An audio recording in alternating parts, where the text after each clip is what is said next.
किसान भाइयों, आज के इस वीडियो में हम बात करने वाले हैं गुजरात के पशुपालक रमेश भाई रूपारेला के बारे में, जो 250 प्लस गायों का यहाँ पर पालन करते हैं और इन गायों के दूध और दही से लगभग 300 प्लस प्रोडक्ट बनाते हैं। इसके साथ ही इस फार्म पर उन्होंने 100 प्लस लोगों को रोजगार दे रखा है। साथ ही उनके जो उत्पाद हैं वो उनको 153 देशों में यहाँ से एक्सपोर्ट करते हैं। तो चले जानते हैं उनके बारे में कि किस तरीके से वो इस डेयरी फार्म को सक्सेसफुली चला रहे हैं। जय गौ माता। जय गौ माता। तो सबसे पहले तो हमारा जो फार्म है इसके बारे में आप थोड़ा सा बताइए कि यहाँ पर क्या चीज़ होती है, किस तरीके से होता है उसके बारे में। यहाँ पे 250 के आसपास छोटे मोटे गिर गौ माताओं का पालन हो रहा है जी। और यहाँ गौ माता के पंचगव्य से जी 300 प्लस प्रोडक्ट का निर्माण होता है जी।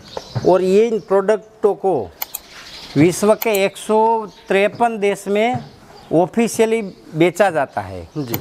और डायरेक्ट प्रोडक्ट गौशाला से सीधे कस्टमर के घर पहुंचाई जाती है जी। तो बिचौलियों को हमने ख़त्म किया है जी। और गाय के माध्यम से लोगों की जो धारणा है कि गाय और खेती कोई बिजनेस नहीं है जी, तो उस धारणा को हमने झूठा साबित किया है। यहाँ पे गौ माता के माध्यम से लगभग 130 के प्लस लोगों को रोज़गार, डायरेक्ट और इनडायरेक्ट रोज़गार मिल रहा है। तो गाय के माध्यम से यहाँ एक बहुत बड़ी कंपनी टाइप का काम जो चल रहा है और हम लोग यहाँ प्रशिक्षण भी देते हैं। 26 से ज़्यादा देश से लोग आकर के यहाँ ट्रेनिंग ले गए हैं। तो लोगों को सस्ते से सस्ता गोपालन, अच्छे से अच्छा सफल गोपालन, अपने जीवन का जो बुरा अनुभव, अपने जीवन का जो सही अनुभव, ये सब हम युवाओं को सिखाने का प्रयास करते हैं। तो जैसे आपकी जो गायें हैं, सबसे पहले तो मैं ये जानना चाहूँगा आप जो अपने जंगल में यहाँ पर लेके आए हैं खुले मैदान में जी, तो यहाँ पर लाने का क्या मकसद है, यहाँ पर क्या फ़ायदा मिलता है? सबसे पहले ये है कि गायों की एक्सरसाइज हो जाती है। इसमें स्वार्थ और परमार्थ दोनों है और जो गोठे से गाय बाहर आती है तो वो गोठा भी एकदम सूखा हो जाता है, सफाई करने में भी कोई परेशानी नहीं होती। दूसरा प्लस पॉइंट है गाय की एक्सरसाइज हो जाती है और गाय को थोड़ा सूर्य प्रकाश भी लग जाता है और इसमें जाती है दूर दूर तक, सुबह चली जाती है, मतलब 1-8 किलोमीटर जाके आ जाती है, फिर यहाँ आके बैठ जाती है। अभी आप देखेंगे सभी गाय एकदम खुशी से झूम रही है, उस सब के मुँह से जुगाली चल रही है। तो सब गाय को मज़ा आ रहा है, यहाँ एकदम कंफर्टेबल लग रहा है। देखिए एक एक सभी गाय का मुंह चलता होगा, एक गाय भी ऐसे बिना मुंह हिलाए नहीं बैठी है, सभी आराम से अपना आराम कर रही है, आराम से यहाँ पर आँख बंद करके, हाँ एकदम आराम।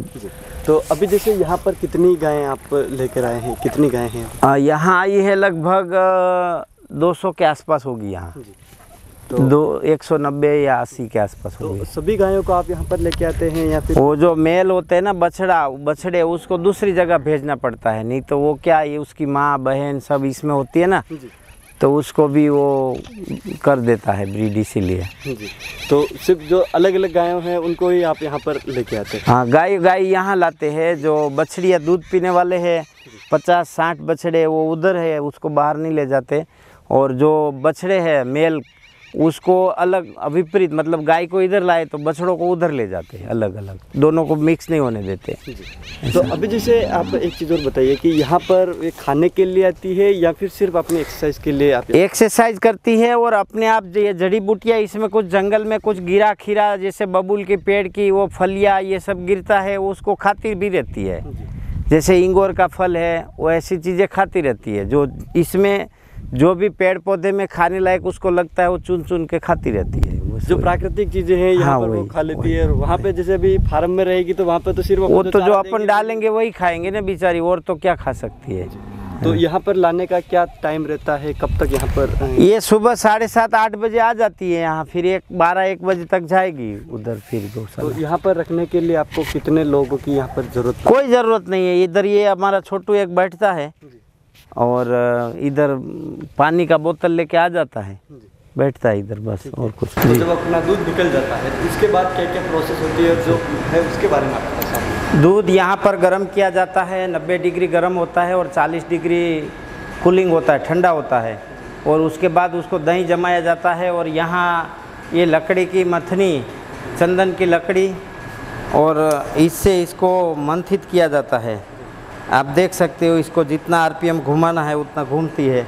मिट्टी के मटके में। ये बिल्कुल इंसानों की तरह घर्षण रहित काम करती है, आगे पीछे घूमती है और इसी से ही मक्खन तैयार होता है पूरा। तो जैसे मैंने अपना मक्खन बनाते हैं, हाँ, मशीनें काफ़ी अलग अलग मशीनें देखी, लेकिन आपकी ये जो मशीन है ये थोड़ी मेरे को यूनिक दिखी कि एंटी क्लॉकवाइज और क्लॉकवाइज दोनों तरीके से घूमती, जैसे पुराने ज़माने में हमारे यहाँ हाथों से जो बनाते थे, हाँ, उसी तरीके से। थोड़ा इस मशीन के बारे में क्या आपको? ये मशीन हमने हमारी ज़रूरत के हिसाब से 6 साल पहले डेवलप किया है और ये मशीन इसमें थोड़ा महंगा है क्योंकि उसमें ड्राइव कंट्रोलर ये सब हेवी क्वालिटी के आते हैं, तो उससे ये पूरी ड्राइव और कंट्रोलर से चलती है और ये मशीन खुद हम बना। तो जो आप अपने मक्खन से घी तैयार कर रहे हैं, हाँ, उसके बारे में आप हमें थोड़ा सा बताइए। सबसे पहले मक्खन को गर्म करने में मिट्टी या लोहे का बर्तन लेना चाहिए। मिट्टी जो है अपना गुण नहीं छोड़ती जी, और लोहा जो है वो उससे आयरन निकलेगा, ये घी के साथ जाएगा लेकिन उससे मनुष्य को नुकसान नहीं होगा। ठीक है। दूसरे बर्तन नुकसान कर सकते हैं जिसका ऑथेंटिक डेटा हमारे पास नहीं है जी। और इसमें लकड़ी जो है वो सर्वश्रेष्ठ लकड़ी बेल की जी और गाय के गोबर के उपले। जी। और बेल की लकड़ी हम इसीलिए नहीं यूज़ करते कि उतनी बेल की लकड़ी है नहीं और इतनी बेल हम कटवाएंगे तो बेलों का सत्यानाश हो जाएगा जी। इसीलिए गाय के गोबर के उपले जी और बाकी ऐसी कोई भी लकड़ी चलती है जिसके अंदर बदबू नहीं आनी चाहिए जी और जिसके अंदर जिसका धुआं जो हो वो घी के कड़वाहट को ना भर दे। ठीक है, बस इतना ध्यान रखना चाहिए।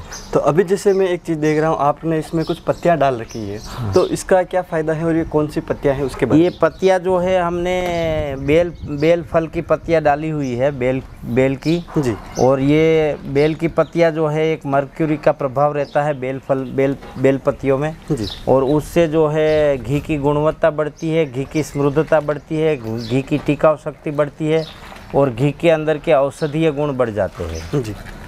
तो अभी जैसे आप यहाँ पर ये जो घी गर्म कर रहे हैं, हाँ, इसको गर्म करने में लगभग हमें कितना टाइम लगता है और कितना टाइम हमें लगाना चाहिए? ऐसे तो 2-2.5 घंटा 3 घंटा तक चलेगा ये जी, धीरे धीरे चलता रहेगा, मतलब 12-1 बजे तक हो जाएगा ये। ठीक है। तो जैसे एक चीज़ आप हमें और बताइए कि अगर हम इसको जब गर्म करते हैं तो हमें आँच का क्या ध्यान रखना चाहिए, जैसे घी का कलर? हाँ, ये तैयार होने समय में हल्का फुल्का ये जो इसका जो कीटा रहता है, मतलब ये छाछ दही का भाग जो है जी, वो हल्का सा पिंक कलर का, मतलब हल्का सा लाल होने लगे जी, हल्का फुल्का भी लालीपन दिखे तो तुरंत उतार लेना है। यदि वो ज़्यादा लाल एकदम काला हो गया तो उसकी वो घी जो है ज़्यादा गर्म हो जाएगा और उसकी जली हुई खुशबू घी के अंदर बैठ जाएगी। हाँ, अभी ये हल्का लाल हो गया है तो ये मुझे लगता है 1-2 या 3 मिनट में इसको नीचे लेना पड़ेगा। ये जैसे आपको दिख रहा है ना, बॉर्डरों पे काला काला होने लगा, हल्का लाल होने लगा, तो ये अब तैयार होने की तैयारी में है। मैंने आपको बताया था 12 बजे के आसपास हो जाएगा, तो अभी बस 2-3 मिनट लगेगा ऐसा लग रहा है। तो अभी हम जिस शेड के नीचे खड़े हैं, हाँ, थोड़ा सा इसके बारे में आप बताइए कि इस तरीके के आपके पास कितने शेड है गायों को रखने? हाँ, अभी इस टाइप के हमारे पास 3 शेड है और शेड हमेशा ऐसा होना चाहिए कि जहाँ से गर्मी की हवा आती है वो ओपन रहे और जहाँ से ठंडी की हवा आती है वो अपने आप बंद हो जाए जी। तो हमने ये शेड के आगे गोडाउन बना दिया है जी, तो उधर से ठंड की हवा आती है वो अपने आप रुक जाती है जी, और इधर से हमारे यहाँ गर्मी की हवा आती है जी, तो गर्मी की हवा अपने आप खुली आती है गौशाला के अंदर जी। तो ये एक नेचुरली तरीका है जो कुदरती रूप से अपने आप वायुमंडल में अपना कंट्रोल करता है। तो एक चीज़ मैंने जैसे आपके शेड के यहाँ पर और देख रहा हूँ कि जैसे पीछे अपना जो बाग है, हाँ, वो पूरा खुला है, वो अपनी गाय सारी खुली रहती है, तो उसके बारे में भी आप बताइए कि हाँ, गाय जितना खुला रहेगी उतना उसको रहने खाने बैठने उठने में कंफर्टेबल रहेगा जी, और अपनी इच्छा के अनुसार उसको पानी पी लेगी। तो जितना गाय खुली रहती है जी, उतना मेरा हिसाब से दूध भी बढ़ेगा और गाय तंदुरुस्त स्वस्थ और निरोगी रहेगी जी। तो अभी थोड़ा शेड की डिज़ाइन के बारे में मैं थोड़ा जानना चाहूँगा कि शेड किस तरीके से ये बना हुआ है, उसके बारे में। शेड हमारा ऐसे लेंथ शेड की 127 फीट है जी, और मिडल का जो ये टॉप है वो 15 फीट है जी, और ये साइड है ये 10 फीट है जी, और इन 27 फीट है जी, और एक गाय से दूसरी गाय बांधने का 6 फीट है जी, और नीचे 50,000 लीटर का टैंक है गौमूत्र का जो कलेक्शन हो रहा है जी। तो अभी जैसे ये जो नान बनी हुई है खुरली जिसको हम बोलते हैं, ये अपने चारा डालने के लिए, तो उसके बारे में भी आप थोड़ा सा हमें बताइए किस तरीके से बनाई हुई है। जैसे ये 2 फीट चौड़ाई है, ये 1 फीट गहराई है जी, और नीचे से ये टॉप 2 फीट का है जी। तो इस प्रकार से है ये। तो जैसे यहाँ पर तो आपने सीमेंट इनकी बना रखी है, पक्की बना रखी है, उस साइड पे आपने लोहे की, ये फोल्डिंग है, मूवेबल है, जहाँ भी जैसे भी घुमाना है करना है ऐसे हो सकता है ये जी। एक चीज़ मैंने आपकी ओर देखी, जहाँ पीछे अपना जो खुला एरिया है, उसको आपने पूरा नीचे ऐसे ही जैसे गोबर भी पड़ा है, उसके साथ ही उसके ऊपर ही अपनी घास भी पड़ी है, गाय आराम से घूम रही है। तो वो गाय का गोबर का पाउडर दिन में जैसे गाय गोबर करती है तो वो सूर्य प्रकाश के कारण सूख जाता है, उसके ऊपर गाय चल जाती है तो पाउडर हो जाता है। और गाय को पाउडर में बैठने में सबसे ज़्यादा पसंद है, तो गाय उसमें फिर बैठ जाती है, तो गाय के लिए वो पाउडर गद्दे का काम करेगा और वो एंटीबैक्टीरियल भी है और एंटीऑक्सीडेंट भी है, तो उसके गाय को बहुत अच्छा लगता है। और गर्मियों में ये ठंडा रहता है और ठंडियों में गर्म रहता है। तो सर अपना जो ऑफिस है उसके बारे में पूरा बताइए, जहाँ से अपना पूरा मैनेजमेंट होता है। बस यही ऑफिस है, यहाँ ये सब बहनें सुबह 9 बजे आते हैं और शाम को 6 बजे 7 बजे चले जाते हैं। और यहाँ जैसे ये अकाउंटिंग का और एक्सपोर्ट का बिलिंग होता है, और ये जो ऑनलाइन ऑर्डर आते हैं वो ऑनलाइन ऑर्डर की लिस्ट तैयार होती है। यहाँ ये लोग कम्युनिकेशन संभालते हैं, जो लोगों को किसी का पार्सल नहीं मिला, किसी को ऑर्डर करना नहीं जानते, किसी को कोई समस्या आ रही है तो उसको हेल्प करते हैं। ये दोनों वेब डेवलपमेंट का काम देखते हैं, यहाँ पे ये लोग एडिटिंग का काम देखते हैं और यूट्यूब का, सोशल मीडिया का सारा यहाँ से किया जाता है। और ये बहन जो है वो भी कस्टमर केयर और व्हाट्सअप क्लियर करते हैं। और यहाँ से वो घनश्याम भाई जो है वो अकाउंटिंग देखते हैं। तो इस प्रकार से सब यहाँ से ऑपरेट होता है। हमारा कोई सेल्समैन नहीं है, कोई डीलर नहीं है, कोई डेपो नहीं है, कोई वेयर हाउस नहीं है, सीधा B2C यहाँ से प्रोडक्ट उठता है और कस्टमर के घर तक पहुँचता है। तो अभी जैसे आप मेरे को एक चीज़ और बताइए कि यहाँ पर आपकी ये जो नस्ल है, ये नस्ल कौन सी है? गिर नस्ल है सब।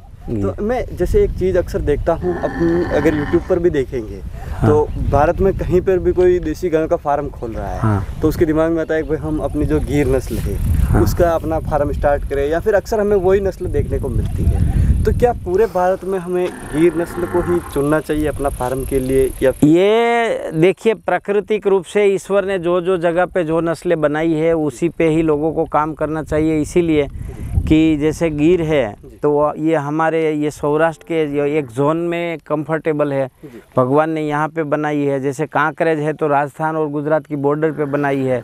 जैसे डांगी है तो डांग जिला मतलब गुजरात और महाराष्ट्र की बॉर्डर पे है। ऐसे सभी जैसे मध्य प्रदेश और गुजरात की बॉर्डर पे मालवी गाय है।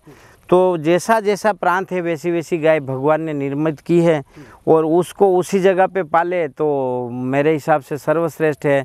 और कुदरती एक एक चीज़ में भगवान ने विज्ञान को छोड़ा है। जैसे आपके राजस्थान के जैसलमेर बाड़मेर वाले बेल्ट में जैसलमेर का रामदेवरा जो जोधपुर ये बेल्ट में थारपारकर गाय सर्वाइवल है और थारपारकर गाय -5 में भी रह सकती है और 55 में भी रह सकती है। और वो बिना पानी से 2 दिन पानी नहीं मिले ना तो भी दिन का 5 लीटर दूध दे सकती है। तो इतना रेजिस्टेंस पावर है उसका और वो वहीं पे सर्वाइवल है और उसको वहीं पे ही रखना चाहिए। अब लोग उस बेल्ट में गिर को ले जाते हैं, कोई सक्सेस नहीं होता, ले के बहुत लोग जाते हैं लेकिन वो पैसे वाले लोग सक्सेस होते हैं जो उसकी 10 लीटर दूध की कीमत से 3 गुना खर्चा कर पाते हैं ना, वो सर्वाइवल हो पाते हैं।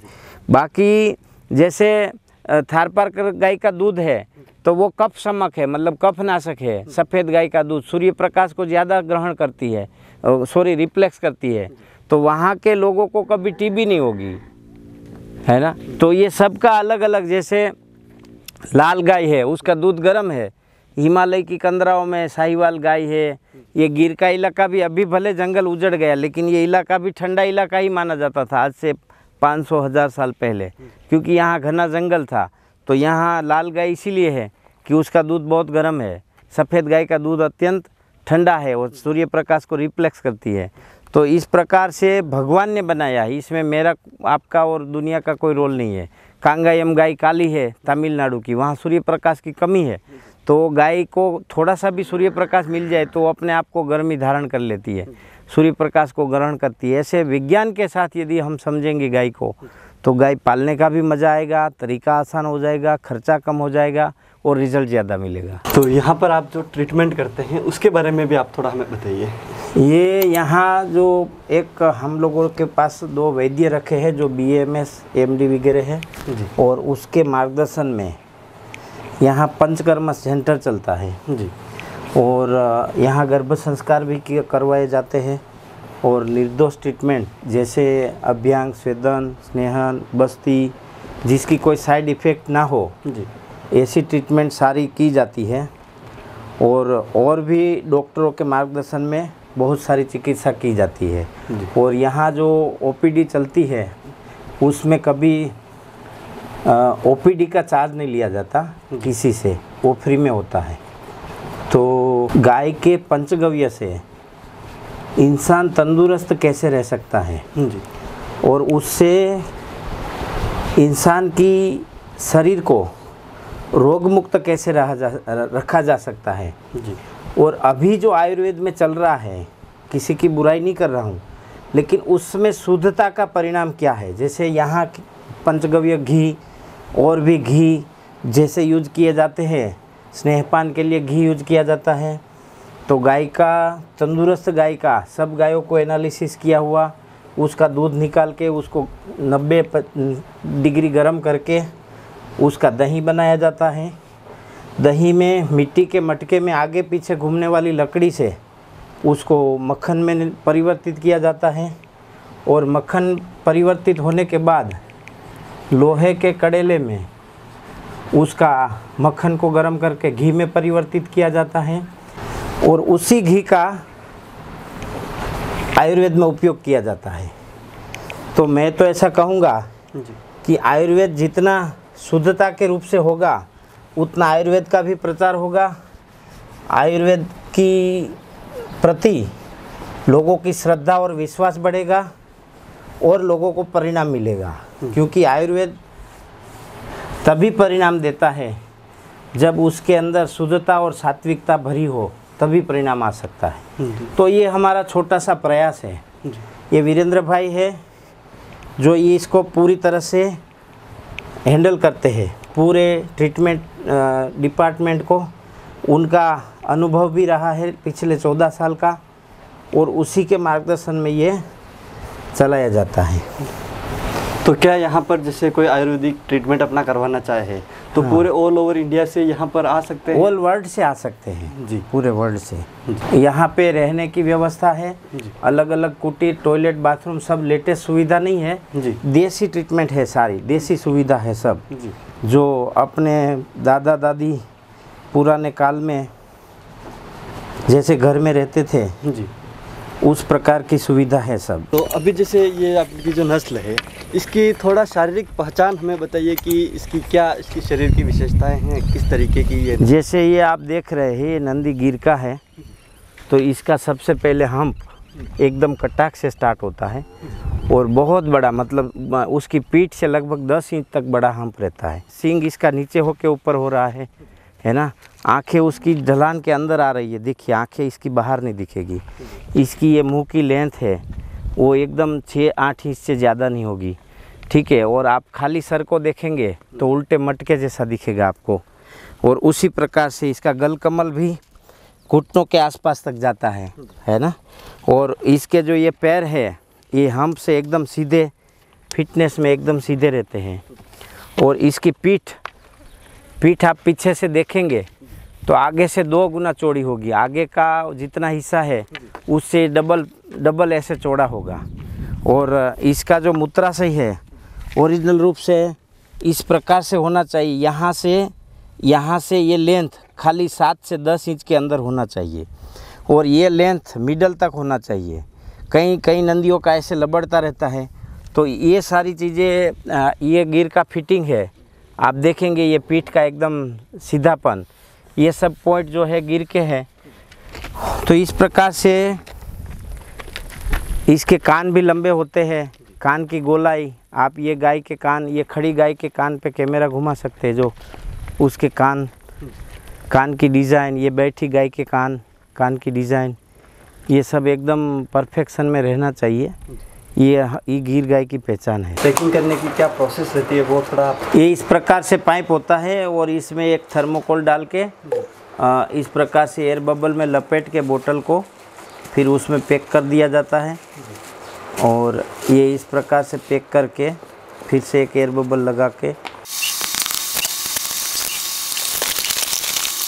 ये हम लोग एक अपना ये लगाते हैं लेवल, जिससे सामने वाले को पता चले कि यदि ये कटा हुआ है तो पार्सल को एक्सेप्ट नहीं करना है, पार्सल को रिटर्न करना है, ताकि इसमें यदि किसी ने कुछ गड़बड़ी खड़ी की है तो ये अपने आप पता चल जाए।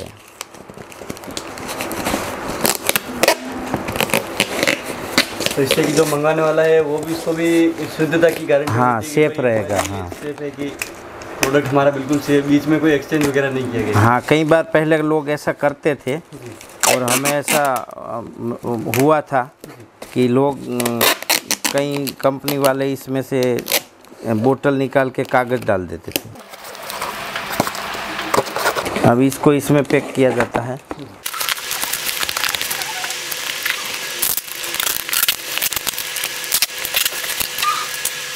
अभी इसके ऊपर एक लॉक लगता है, टेप, उसके बाद इसको भेज दिया जाता है कहीं पर। यहाँ पूरा कंप्लीट हो चुका है। हाँ। अब ये कहीं भी इधर उधर गिरेगा तो कुछ भी होगा, फ्लाइट से गिरेगा तो भी कुछ नहीं होगा। तो अभी जैसे आप हमें और यहाँ पर बताइए कि यहाँ से जो पैकिंग होती है, हाँ, कितने वेट के बॉक्स यहाँ से पैक होके, यहाँ से इस प्रकार से लेके जैसे एक वाला किया ऐसे 20 वाला तक जा सकता है। ऐसे एक बॉक्स में 20 पाइप डाल के भी भेज सकते हैं। इतने से सब मतलब पैकिंगों का पूरा सेट बनवा रखा है। तो यहाँ से 153 कंट्रीज़ में जाता है सामान। तो यानी कि पैकिंग पूरी आपकी प्रॉपर तरीके से होती हाँ, है। प्रॉपर तरीके से एक्सपोर्ट पैकिंग कह सकते हैं इसको। एक्सपोर्ट होता है तो उस हिसाब से हाँ, पूरी उसकी पैकेजिंग होती है जी। ठीक है। तो अब जैसे आपके जो जहाँ पर बाकी सारे प्रोडक्ट है वो भी आप हमें थोड़े से दिखाइए कि। तो यहाँ ये हमारा एक डिस्प्ले है और यहाँ सारे प्रोडक्ट है। जैसे हमारे पास ये येलो हल्दी सोप, एलोवेरा सोप, नीम सोप, गाय के गोबर का चारकोल सोप, ये सुवर्ण प्राशन, पंचगव्य नस्य, यष्टि मधु आँख में डालने के लिए, अदरक नस्य, प्लेन घी का नस्य, त्रिफला नस्य, कुमकुम आदि नस्य और ब्राह्मी नस्य, ऐसे इस प्रकार के नस्य भी है। और ये हम लोगों ने यहाँ एक जो अनुभव के आधार पे गोपालन पे किताब लिखी वो भी है। और लगभग 50 के आसपास 50 टाइप के अलग अलग घी है, जैसे सोम घृतम, अर्जुन घृतम, अस्थि श्रृंखला, ब्राह्मी घृतम, अमृता घृतम, अश्वगंधा, सहस्त्रादि, अदरक घृतम, कुमकुमादि घृतम, कामदेव घृतम, सांगेरी घृतम, फल घृतम, हिंगवाद घृतम, जात्याद घृतम, काशीसादि घृतम, कुमार कल्याण, कुमकुम घृतम, महातीक, ऐसे इस प्रकार के घी है। और अलग अलग 10 मूल तेल, ऐसे तेल है। तो टोटल अभी आपके पास कितने यहाँ पर प्रोडक्ट है? प्रोडक्ट लगभग हमारे गाय से उत्पाद है 300 प्लस और ये जो पंचकर्मा सेंटर के लिए जड़ी बूटियाँ है 300 प्लस वो है। तो टोटल 600 के आसपास प्लस प्रोडक्ट हो गए हमारे। तो जैसे अभी आप घी के बारे में बता रहे थे, घी के आपने काफ़ी सारे अलग अलग नाम जी, जी जी। तो उनकी अलग अलग घी की क्या विशेषताएं हैं और वो कैसे बनते हैं? हाँ, जैसे ये ब्राह्मी घृतम है, ये दिमाग को मजबूत करता है। ब्राह्मी घृत के बारे में पूरे दुनिया जानती है। और बच्चों को यदि दिया जाए तो बच्चों का ब्रेन टोनिक का काम करेगा। कमज़ोर दिमाग वाले को दिया जाए तो कमज़ोर दिमाग को तेज़ करने में काफ़ी लाभकारी है। याददाश्त बढ़ाता है, बालों को सफ़ेद होने से रोकता है, आँखों की जलन रोकता है, सर की कमज़ोरी को दूर करता है, ऐसे लाभकारी है सब में। और ऐसे अस्थि श्रृंखला घृतम है जो हड्डियों की कमज़ोरी दूर करता है। ऐसे फल घृतम है जो पीसीओडी बहनों में पीरियड सिस्टम आगे पीछे, सेक्सुअल डिसऑर्डर, पुरुषों में स्पर्म की कमज़ोरी और हार्मोन्स अनबैलेंस, उन सब चीज़ों में ये लाभकारी है। और ज़्यादा उसके लिए हमारे वैद्यराज है वो ज़्यादा बताएंगे। जय गौ माता। जैसे अलग अलग मेडिकेटेड घी है सब, ठीक है, तो वो अलग अलग कंडीशन में यूज़ होते हैं। जैसे कुछ घी है वो सिर्फ बाहर लगाने के लिए होते हैं, बाकी सब घी है वो अंदर से पीने के लिए होते हैं, ठीक है। तो उसमें से कुछ मैं आपको बताती हूँ। जैसे कि ये जात्यादि घृत है, तो जिसको हरस, मसा, पाइल्स की या भगंदर की तकलीफ हो, या फिर किसी को ऐसा घाव हो जो जिसमें हीलिंग नहीं आ रही हो, तो उसमें वो लगाने के लिए या फिर वो घाव में भरने के लिए यूज़ होता है, ठीक है। जैसे ये अश्वगंधा घी है, तो वो जो छोटे बच्चे होते हैं उसका सर्वांगी विकास करने में मदद करता है। जिसको मस्कुलर डिस्ट्रोफी है, ठीक है, तो उसका मतलब वो चल नहीं पाते हैं, तो बच्चों में वो यूज़ होता है। कोई भी सेक्सुअल प्रॉब्लम हो बड़े में, या फिर जिसको कमज़ोरी हो, तो उसमें भी वो ऐसे यूज़ होता है। ये जो अमृता घृत है, तो जिसको डायबिटीज़ है और डायबिटीज़ लंबे समय से है, उसकी वजह से उसका वजन कम हो गया है, या फिर शरीर में कहीं पर भी जलन हो रही है, या फिर पित्त बढ़ा हुआ है, तो वहाँ पर हम अमृता घृत यूज़ करते हैं, ठीक है। ये कुमार कल्याण घी है, तो वो बच्चों का सर्वांगी विकास करते हैं। बच्चों को हर रोज़ वो देने से उसका शारीरिक मानसिक विकास अच्छा होता है, उसकी रोग प्रतिकारक शक्ति बढ़ती है। तो फल घृत मतलब अभी दिन ब दिन इनफर्टिलिटी की तकलीफ भी बढ़ रही है, ठीक है, हमारी लाइफस्टाइल के कारण। तो जो फल घृत है, जिसको जैसे बताया पीसीओडी की तकलीफ हो, या फिर कोई भी सेक्सुअल प्रॉब्लम हो, ठीक है, और कोई भी कारण हो जिससे इनफर्टिलिटी मतलब प्रेगनेंसी में तकलीफ आ रही हो, तो उसको हम अंदर से पंचकर्म के दौरान भी पीने के लिए देते हैं, और ऐसे ही हम पीने के लिए देते हैं, और उसकी बस्ती भी देते हैं, ठीक है। तो उससे वो प्रेगनेंसी में रखने में सहायता प्रदान करता है। बहुत सारे अलग अलग घृत है, अलग अलग औषधीय मात्रा डालने के बाद उसकी कीमत तय होती है। सबकी कीमत और सबकी गुणवत्ता और सबका कॉस्टिंग अलग अलग है, और वो सारी जानकारी हमारी वेबसाइट पे आपको मिल जाएगी डिस्क्रिप्शन के साथ। क्या घी किस तरह से लेना, क्या घी कहाँ से निर्मित है, और क्या क्या इंग्रेडिएंट्स है, और उसको कैसे उपयोग करना, वो सारी जानकारी हमारी वेबसाइट पे आपको मिल जाएगी। तो अभी जैसे आप बनाने के टाइम के बारे में बताइए कि जैसे किस घी को बनने में लगभग कितना टाइम तक लग सकता है? सबके अलग अलग है, 1 दिन से लेके 21 दिन तक का है। जैसे कुमकुमादि घृतम बनाते हैं तो उसमें 20-21 दिन का टाइम लग जाता है। जैसे कामदेव घृतम बनाते हैं तो उसको 1 महीने से ज़्यादा टाइम लग जाता है। तो सबके अलग अलग टाइम पीरियड है, और सब इसी हिसाब से उसके रेट है जी। तो जैसे कि मैं गीर गाय को देखता हूँ, तो मेरे को एक चीज़ अलग इसकी नज़र आती है कि ये इसका जो स्वभाव है वो काफ़ी शांत होता है। जैसे अपन जाकर खड़े हो गए तो ये दौड़ के अपने पास आ जाती है, तो उस तरीके उसके बारे में भी आप। तो ये सभी नस्लों का अलग अलग अपना डीएनए होता है, जीन्स होता है। जैसे आप खिलार गाय के पास जाओगे तो पास जाने ही नहीं देगी, कांकरेज भी थोड़ी बहुत उग्र रहती है। तो सभी गायों के अलग अलग स्वभाव है। उसमें गिर गाय एकदम शांत स्वभाव से रहती है, और कई गाय ऐसी होती है इंसानों की बातें भी समझती है, इंसानों से मनुष्य जैसा रिश्ता रखती है ये। तो अब जैसे हम एक चीज़ और देखते हैं, हम कई जगहों पर घूमते हैं तो काफ़ी लोग जो डेयरी फार्म चलाते हैं उनका ये होता है कि भाई हम अपनी जो इंडियन नस्ल हैं उनको अगर रखते हैं तो उनका खर्चा महंगा पड़ता है, वो मतलब एक डेयरी फार्म के तौर पर ज़्यादा सक्सेस नहीं होती है। तो उसके बारे में ऐसा जो सोचते हैं ना, वो खाली दूध सफ़ेद रंग को समझते हैं। सफ़ेद रंग का दूध होता है ऐसा उसको दिमाग में है। दूध की गुणवत्ता, दूध की मूल्यवर्धन और बाकी सारे पॉइंट्स व्यू से वो नहीं देखते। जैसे हम देसी गाय रखते हैं तो गाय आधारित खेती करते हैं। यदि हम गाय आधारित खेती नहीं करते तो साल का 10 लाख का केमिकल पेस्टिसाइड लगता, तो वो 10 लाख हमारे बच गई है। वो 10 लाख का खाना नहीं खाएगी। और दूध से हम कभी दूध नहीं बेचते, दूध से हम बाई प्रोडक्ट बनाते, जैसे घी बेचते हैं, तो घी से अच्छी इनकम होती है। अच्छी मतलब कि हमारा पगार निकल जाता है, गाय का भी खर्चा निकल जाता है। आप एक प्रकार का प्रॉफिटेबल बोल सकते हैं बिजनेस। तो और भी हमारे यहाँ जैसे टोटल हमारे एम्प्लॉय 130-140 के आसपास एम्प्लॉय है, तो सबका रोज़गार इसी से ही चलता है। तो कहने का मतलब गाय का यदि हम खाली दूध देखेंगे तो अलग है। जैसे आज आप हमारे पास आए हैं, भारत में कहीं पर भी हमारी पहचान है। लोग मुझे बहुत इज्जत से देखते हैं। एयरपोर्ट पे जाऊं तो बैग ले लेते हैं। रेलवे स्टेशन पे कहीं मिनिस्ट्री में जाऊं, बहुत सारे मिनिस्टर, गवर्नर सब सीधे हमसे बात करते हैं। तो उसका कारण भी गाय है।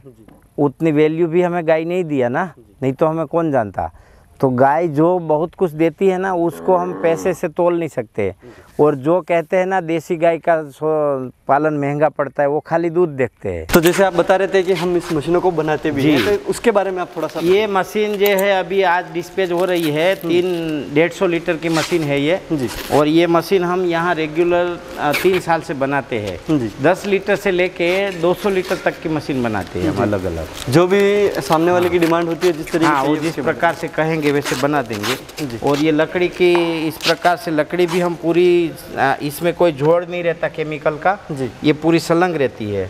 और इसके पार्ट भी जो है वो सब CNC VMC में टर्न करवाते हैं, मतलब 1 नंबर क्वालिटी बनाते हैं। 4 साल में एक सिंगल कंप्लेन नहीं है। आप पूरी फैक्ट्री में देख लोगे, एक भी रिपेयरिंग का मशीन नहीं मिलेगा आपको। जी। तो अब जैसे कोई इनको मंगवाना चाहे तो कैसे मंगवा सकते? तो उसके लिए हमारी वेबसाइट पे भी लगी हुई है और हमारी कस्टमर केयर में व्हाट्सएप में डिटेल मांग के भी आप कर सकते हैं और वेबसाइट पे ऑनलाइन डायरेक्ट ऑर्डर भी कर सकते हैं। अगर आपके इनकी दिन की अगर शेड्यूल की बात करें तो सुबह से लेकर शाम तक का क्या आपका सिस्टम इसका पूरा रहता है? 3:30 बजे हम उठते हैं, 3 साढ़े 3 बजे। फिर सब गायों का खाना वाना तैयार करते हैं, दूध निकालने वाली गायों को बांधते हैं दूध निकालने के लिए। फिर दूध निकालते 7 बजे तक दूध निकल जाता है। फिर 7 बजे हवन करते हैं, हवन करने के बाद खाना नाश्ता करके गायों को इधर लाते हैं। बाकी के लेबर कुछ आ जाते हैं, जो साफ़ सफाई का काम चालू हो जाता है। और यहाँ से जाएगी तो उधर खाना रेडी मिलेगा 12 बजे गाय को। खाना खा के सब गाय बैठ जाती है और उसके बाद फिर 4 बजे दूध निकालने के लिए लेते हैं और दूध निकालने के बाद फिर खाना डालते हैं और ऐसे शेड्यूल रहता है, बस और कुछ नहीं। ठीक है। तो अब जैसे आप इसको चारे में क्या क्या देते हैं गायों को? चारे में सूखी ज्वार देते हैं, हरा मक्का देते हैं और मूंगफली का भूसा देते हैं। सीजन के हिसाब से बदल बदल के देते रहते हैं। कभी गन्ना देते हैं, कभी साइलेज भी देते हैं, कभी चुकंदर, गाजर, हरी ज्वार, हरी मक्की, ऐसे सब अलग अलग बदलता रहता है। तो अभी जैसे आपके पास इतनी गाय हैं तो इनको चारा भी ज़्यादा मात्रा में चाहिए होता है, तो हम बाहर से काफ़ी खरीदते हैं। जी, दूसरे किसानों से आप? हाँ। ठीक है। तो वो फिर आप कैसे लोगों से मतलब लेते हैं, उनका क्या सिस्टम? वो सब हर साल अलग अलग रेट रहता है। इस साल हमने लगभग 80 ट्रक ज्वार लिया है, जो एक हमारा गुजरात का भाल विस्तार है, वहाँ पे केमिकल पेस्टिसाइड का यूज़ बहुत कम, मतलब 1% होता है। किसान खाली ज्वार लगा के आ जाता है, फिर उखाड़ने के लिए जाता है और दाना नहीं पकाया जाता। वहाँ सिर्फ उसको बोलते हैं सियाड़ू बोलते हैं, उसी को लगाते हैं और उसी को हमने इस साल लगभग है, वहाँ हम खेती रख लेते हैं पूरे, तो उसको वहाँ से इस साल लगभग 80 ट्रक हमने वो चारा लिया है और 55 ट्रक के आसपास ये लिया है मूंगफली का और 10 ट्रक के आसपास साइलेज लिया है। और बाकी जो घर में निकलता है बुलेट घास, गाजर, गन्ना, वो चुकंदर, वो सब एक्स्ट्रा।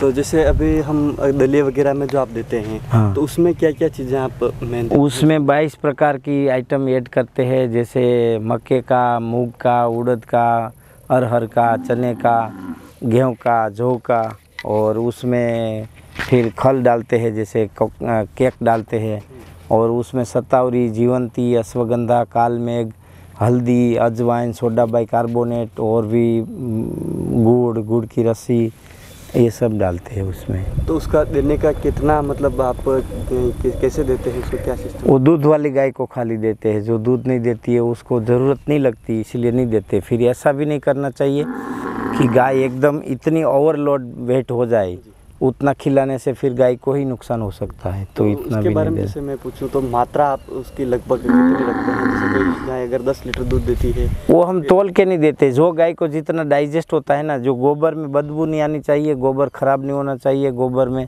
गोबर में कच्चा नहीं आना चाहिए, वो देख के देते हैं। किलो तोल के नहीं देते। सिस्टम है उस गाय के को देखते हुए कि भाई हाँ। ये इसको कितनी मात्रा, ये उसका हाँ, पूरा कभी कई बार ऐसा होता है, आप पतले हो लेकिन मेरे से भी ज़्यादा खा सकते हो, पच जाता है। मैं आपसे मोटा हूँ लेकिन मैं आपकी तरह नहीं खा सकता। ऐसे गायों में भी जैसे जैसे इंसानों में होता है वैसे वैसे गायों में होता है। पाचन तंत्र को अगर हम देख के ही, हाँ, देख के ही करना चाहिए। तो अब आपकी ये जो गोबर गैस यूनिट है, हाँ। इसके बारे में आप थोड़ा सा हमें बताइए। ये एक अनोरोबिक बायो डाइजेस्टर प्लांट है, जिसके अंदर हवा और सूर्य की गैर मौजूदगी में एक कल्चर काम करता है, जो बैक्टीरिया। इसमें जो भी रॉ मटेरियल डालते हैं, गोबर, गोमूत्र, kitchen waste, vegetable waste, fruit waste, वो सब इसके अंदर जाके पहली बार 40 दिन रखना पड़ता है। पहली बार 40 दिन रखने के बाद ये पानी की तरह हो जाता है। फिर रोज़ इसके अंदर 150 लीटर डाले और 150 निकले तो जो बाकी के खाद किसान तरल खाद बनाता है और उसको जो छानने की झंझट है ना, ये झंझट इसमें नहीं लगती। जैसे आप देखेंगे तो इसमें एकदम पानी जैसा ही निकलेगा, इसमें कभी इसको छानने की ज़रूरत नहीं पड़ेगी। आपको दिख रहा है ना, एकदम पानी जैसा। जो भी अपन इसमें डालते हैं इसको ये फर्मेंटेट कर देता है, मतलब सॉलिड को लिक्विड में परिवर्तित कर देता है फर्मेंटेशन प्रोसेस से। तो और इसका हमने जर्मनी मेटा बायोलॉजी में टेस्टिंग करवाया है। तो इसके अंदर 240 प्रकार के डीएनए पाए गए हैं बैक्टीरिया के। उसमें से 60 प्रकार के बैक्टीरिया ऐसा है जो ज़मीन के अंदर बहुत सफल रूप से और सक्षमता से काम करते हैं। और इसके अंदर मिक्रोन्यूट्रन और माइक्रोन्यूट्रन दोनों टेस्टिंग किया हुआ है, बहुत अच्छे रिजल्ट है। और अभी हमारा इसका जो हमने ट्रेनिंग भी लिया है Indian veterinary research institute IVRI Bareilly में, तो ये सरकार के स्टार्टअप में अप्रूवल भी हो गया है और जल्द ही सरकार की इसमें सब्सिडी भी आ जाएगी। तो अब ये काम कैसे करता है इसमें डालने का? हाँ, इसमें यहाँ से डालने का होता है, यहाँ से डालने का। और इसमें बस ये बाकी अंदर कोई टेक्नोलॉजी है ही नहीं, ओनली फर्मेंटेशन।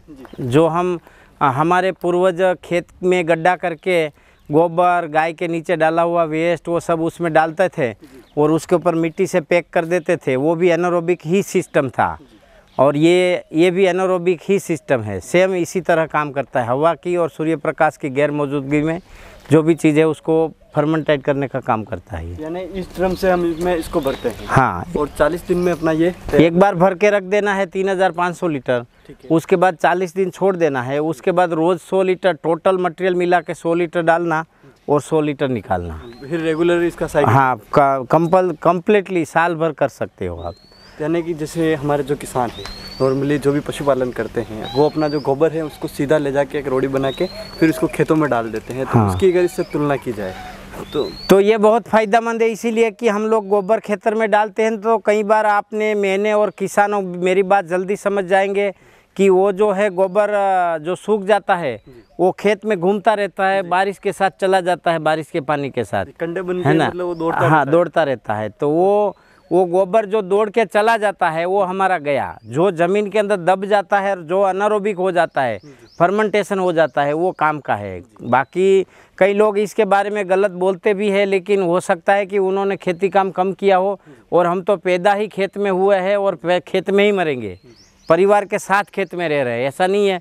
और इसके ऊपर 18 साल से हम ऑर्गेनिक गाय आधारित खेती करते हैं और 9 साल से तो ये एनारोबिक बैग का हम उपयोग कर रहे हैं। ऐसा नहीं कि हम खाली अपनी सस्ती प्रसिद्धि के लिए बोल देते हैं, कुछ भी बोल देते हैं और हमारा 1-2 महीने का प्रयोग है और हम बोल देते हैं। ये हमारा 9 साल के प्रयोग के बाद हम बोल रहे हैं और हमारे पास एनालिसिस डेटा भी है। किसी को चाहिए तो रिपोर्ट भी हम आपको प्रोवाइड कर देंगे, जो आप इसको सोशल मीडिया के माध्यम से लोगों को प्रोवाइड करा सकते हैं। अगर जैसे आपको किसान भाई देख रहे हैं इस वीडियो को, आपने ये चीज़ बता तो दी, अब कोई चाहता है कि भाई मुझे इसे खरीदना है या फिर परचेज करना है तो वो कैसे? वो हमारी वेबसाइट पे लगाया हुआ है, हम खुद इसको डेवलप भी करते हैं, बेचते भी हैं और हमारे कस्टमर केयर में भी कॉल करके मंगवा सकते हैं।